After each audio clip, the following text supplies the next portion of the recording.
just logistically with the rooms that we have in our home. My son Zach had been in a very teeny tiny room that now has like a very, very active toddler. It's really quite small for him, and it's much better suited for a baby. And it just kind of made most sense for Zach to move into his older brother's room, into Andy's room. And I did not want to do this process, and I kind of felt like this was forcing me to go into this shrine space that we had really left pretty much untouched since Andy had died. And so I really held off on doing that until I felt like it was ready. I was ready for it. And I kind of did like little bits and pieces here and there. I think, you know, one of the first things I did was I donated all of like the diapers that he had to the hospice organization. And I don't have any like attachment to those diapers. So I basically started like donating or packaging up things that I had no sentimental attachment to. We immediately got rid of his medical, like the vents, you know, and the feeding tubes, or like the, you know, all of that stuff that I was like, okay, I don't have sentimental value. I don't treat the ventilator as sentimental property. But for me, the hardest thing in his room to part with was his bed. And because Andy was humongous for being only 3, he was like the size of a 7-year-old, which is part of Marfan syndrome. We had this huge bed that was 7 feet long in his room, and it was a hospital bed, so it had rails on it. And my husband and I would each like crawl up in there because it could hold like a full-sized adult, and we would lay in there with him. And when we took him to the hospital, the last time he went to the hospital and he never came home, we just had no idea that that was going to be the last time he had been in his bed. And so his sheets, you know, had remained on his bed until we ultimately donated his bed. And that for me was like the concept of like removing the sheets on which he had last laid. That was really difficult for me. And something that I really struggled with, but also, you know, there's kind of this tension between, it's like you want to honor your child that's passed and do things on timing terms that are right for you, but also like I can't tell a lie, I have these like nesting urges as being a pregnant woman to be like, I need to like prepare the space for the baby. I just feel like it's just this innate urge that I have. It's primal. What I had done was, you know, Andy had one particular nurse who we just loved dearly, and she was with us for, you know, like almost 60 hours every week, and she really became a part of our family. I had asked her to come help me pack up some of Andy's things, and my husband also was involved in the process as well. And I'm glad that he also was involved because there were certain things that he really felt very strongly, you know, sentimentally attached to, that I would have just thrown out, honestly. You know, one thing was like a G-tube dressing that had been like pre-cut, you know, to be put on Andy, like at his next G-tube dressing change.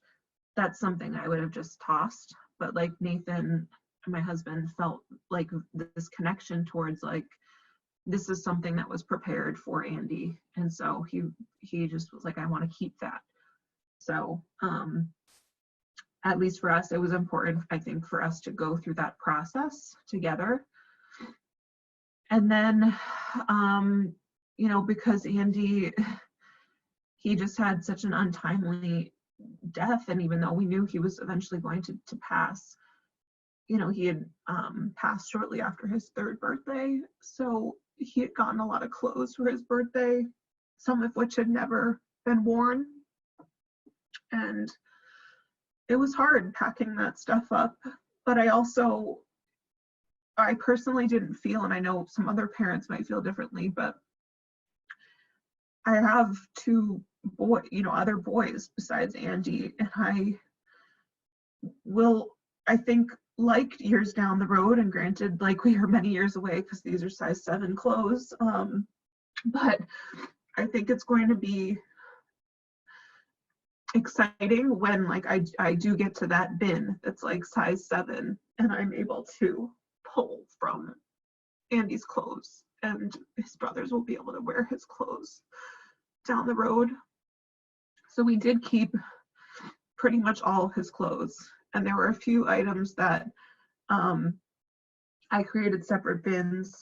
One was like a donation bin for things that I really wanted to be able to give to other families of children with special needs, things that were kind of adaptive clothing specific to a child in a wheelchair or a child with feeding tubes, because that stuff is quite expensive. And so I really like being able to give to those families. And also I feel like Andy's helping people still post-mortem. And all of the other stuff, that clothing related that I felt like we could reuse with our other children, I put in bins to, put in storage until we can use them in the future. And then we created a separate bin that is kind of like the Andy bin. That's like the stuff that's most sacred. And I put his like, favorite little stuffed animal in there. I put his sheets that he had last laid in there, unwashed.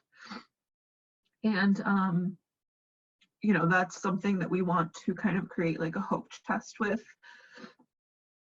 And we donated his humongous hospital bed, which was really a hard day, but it was given to this wonderful family who is going to get very good use out of it. And now my son Zachary is in that room. And it's interesting, like he just moved in actually like 4 days ago, and he's so happy to be in there. And I definitely have had moments where I get choked up when I'm reading to Zach in there, because it's still the same point of view, even though it's like different stuff now. It's still me sitting in the rocking chair, which is the same, and like looking upon this room that I haven't sat in quite a long time. And it's really crossing the threshold into that room now. I feel like has breathed new life into that space. And just with, Zachary, now when we are in the room, there's still pictures of Andy in the room. And he knows, like, even though he's, only 25 months old now, I point out his brother, and his brother died when he was 15 months old. But we've just made a point to incorporate Andy in our everyday lives, such that we say, okay, like say goodnight to Andy. And he says, good night, Andy.